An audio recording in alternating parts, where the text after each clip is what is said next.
غیب کا صرف علم ہی نہیں ہے بلکہ علم تو ہمیں بخشا آپ نے. آپ کو صرف علم غائبانہ نہیں ہے بلکہ مشاہدہ کے طور پر آپ کو علم حاصل.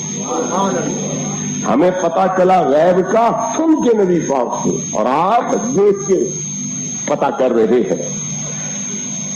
باقی انبیاء علیہ السلام یہ دعویٰ نہیں کر سکتے تھے کہ ہم اسے خود دیکھ کے کہہ رہے ہیں لا الہ الا اللہ.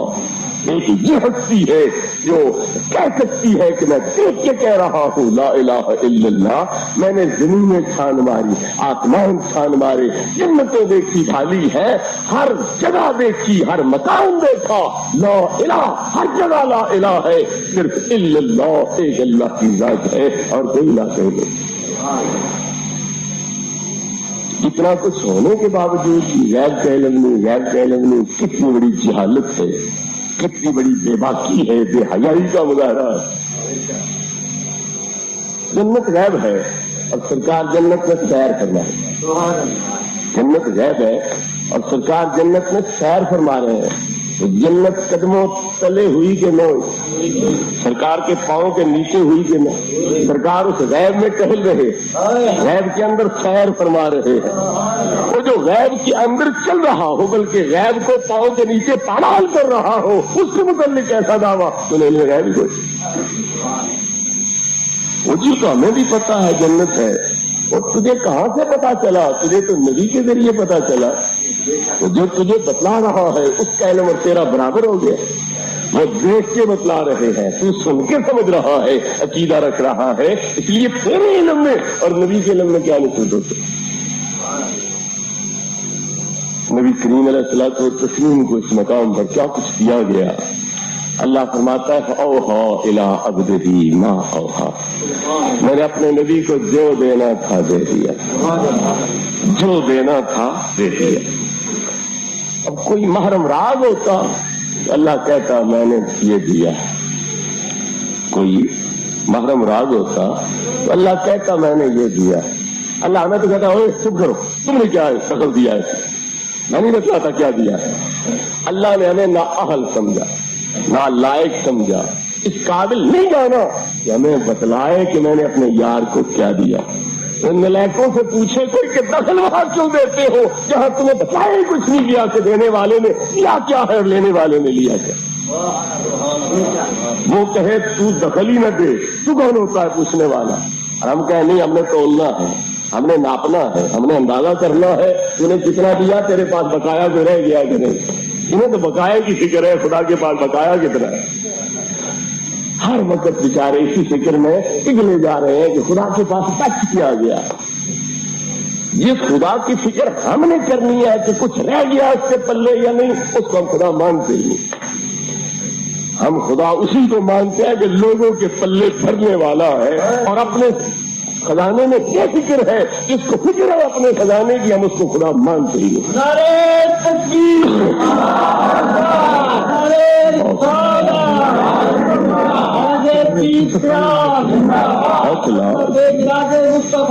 بننے کا لاؤ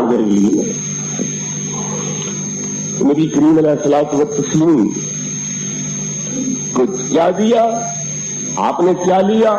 اللہ فرماتا ہے اوحا الی عبدہ, جو میں نے وہی کرنی تھی اپنے بندے خاص سے کر دی, تجھے کیا.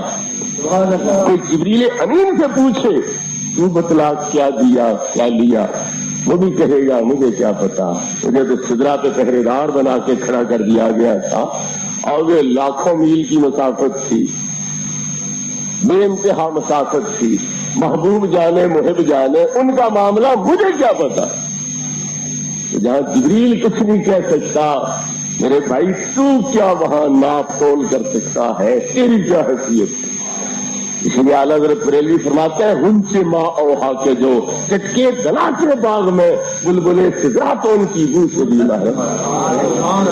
ہن سے ماں اوہا کے جو چٹکے گلا کے باغ میں بلبلے سدرا تو ان کی بو سے بھی محرم ہے. شیخ محقق علیہ رحمت فرماتے ہیں اللہ نے 3 قسم کے علوم عطا فرمائے. ایک وہ جو عام تبلیغ کرنی ہے, سب کو پہنچانے ہے. ایک وہ جو صرف خواص کو بتلانے ہیں, تیسرے وہ جو صرف آپ کی ذات تک محدود ہے اور کسی کو نہ بتلائے گا۔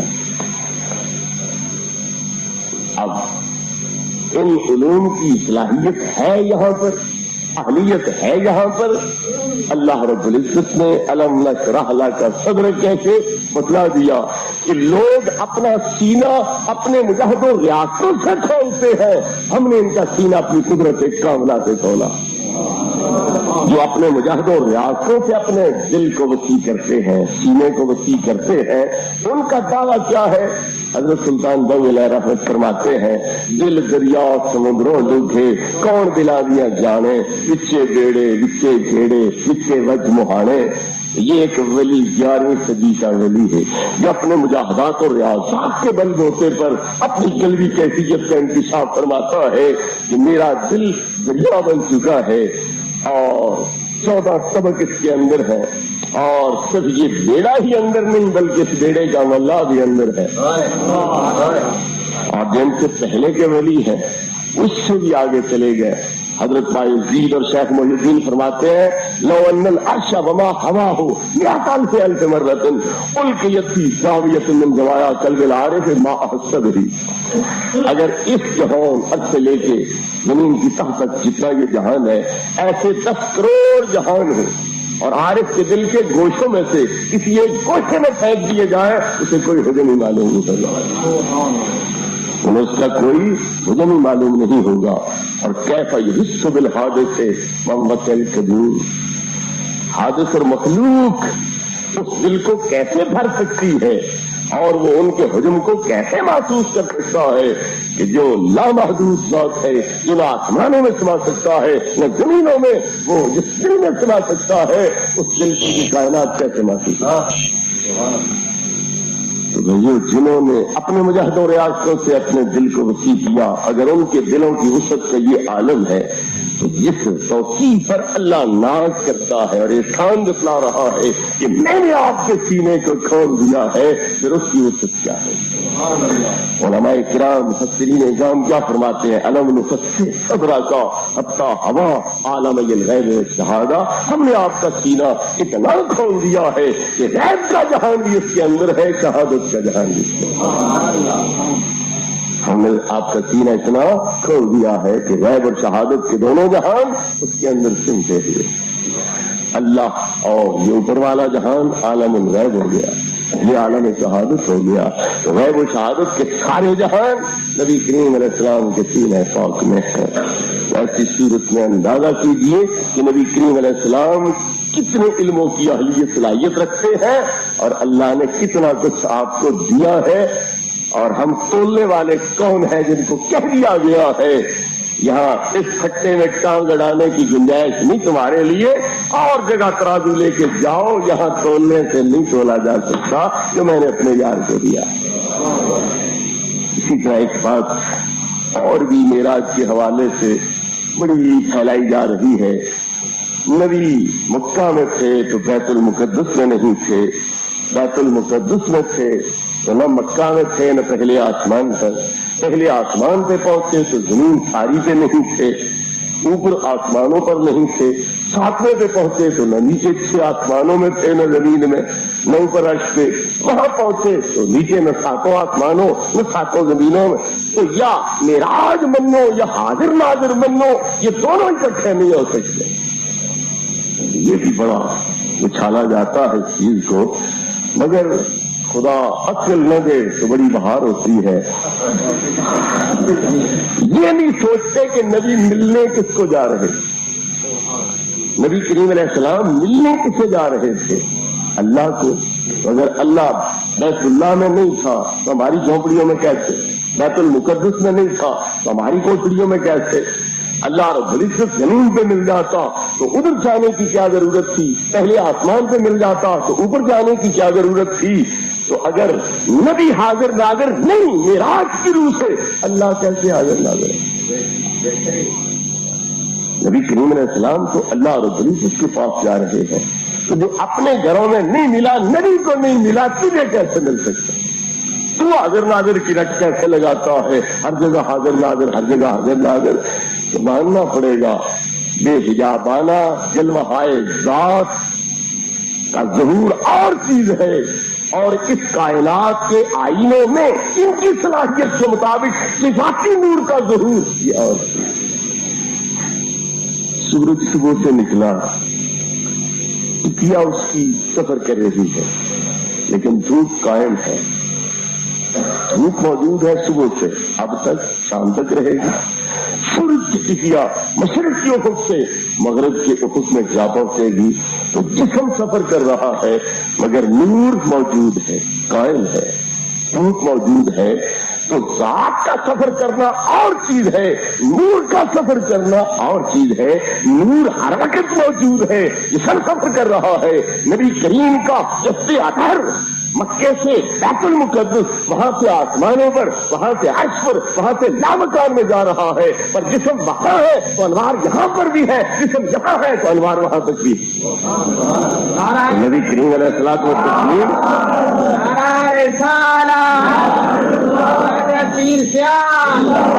اپنی روحانیت کے لحاظ سے، اپنی نورانیت کے لحاظ سے نبی کریم علیہ السلام ہر جگہ حاضر ناظر بھی ہے اور سیر بھی ہو رہی ہے۔ جس طرح سورج کالشمس فی کبد السماء وضوءها یغشی البلاد مشارقا ومغاربا، اس طرح سورج ہے اپنے نور سے مشرق و مغرب کو منور بھی کیے ہوئے ہے، لیکن سیر بھی کر رہا ہے۔ مشرق میں ہے تو مغرب میں ٹکیا نہیں، مغرب میں ہے تو مشرق میں نہیں، دوپہر پہ ہے تو نہ مشرق میں ہے نہ مغرب میں، ٹکیا یہاں ہے، نور ہر جگہ ہے۔ اسی طرح سرکار کا جسم پاک ایک جگہ ہوتا ہے، انوار ہر جگہ۔ حضرات محترم، نبی کریم علیہ السلام کا کمال یہ ہے کہ صرف اپنے لیے اللہ رب العزت سے سب کچھ حاصل نہیں کرتے، بلکہ جو کچھ انہیں ملتا ہے اس کا فیض آگے امت کو بھی پہنچتا ہے۔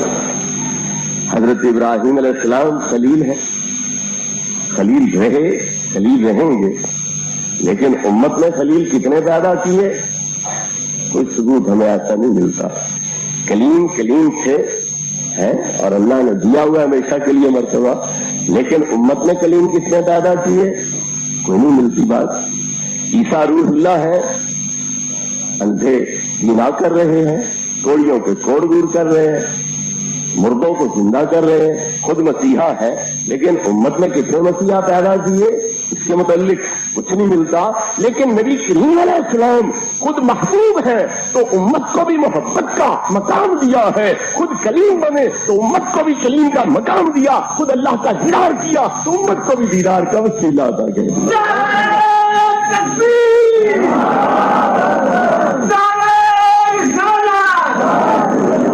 ان کنتم تحبون اللہ فاتبعونی یحببکم اللہ، فرما دیجیے کہ اگر تم اللہ سے تعلق چاہتے ہو تو میری غلامی کا پٹا گلے میں ڈال لو، اس کے بعد کیا ہوگا؟ یحببکم اللہ۔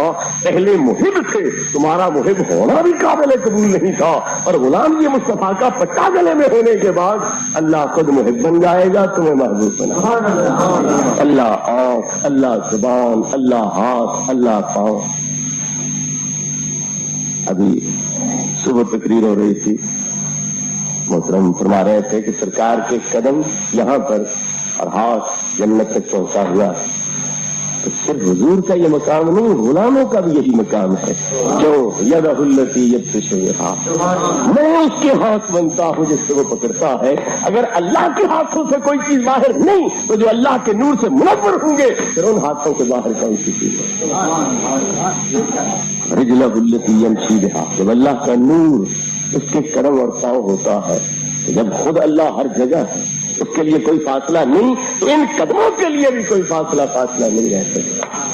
جب اللہ کی نگاہ الوہیت سے کوئی چیز غائب نہیں تو وہی نور جہاں پر منعکس ہے، پھر ان آنکھوں سے بھی کوئی چیز اوجل نہیں ہو سکتی۔ جب اللہ ہر ایک کی سنتا ہے، مچھلی پانی کی تہ میں فریاد کرے، چیونٹی بلوں کی تہ میں فریاد کرے، اللہ اس کی سنتا ہے، تو پھر جس کے